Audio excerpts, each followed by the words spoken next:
How to make Hisense TV faster.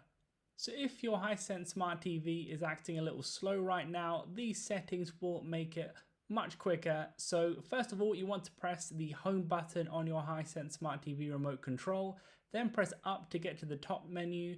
There you want to press right until you get to the settings cog, then press the OK button. There you'll want to go ahead and scroll down, press the down button until you get to the bottom section where it says system. Click right there on the system settings, then scroll down until you get to this part here where it says application settings. Click OK on that, go in the application settings, click OK on clear cache. There, then click on clear, click OK on that. Then next scroll down to delete cookies, click on that, then click clear.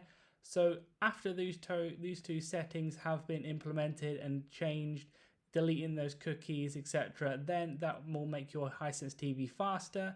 Leave a like on the video if it helped and subscribe for more helpful videos.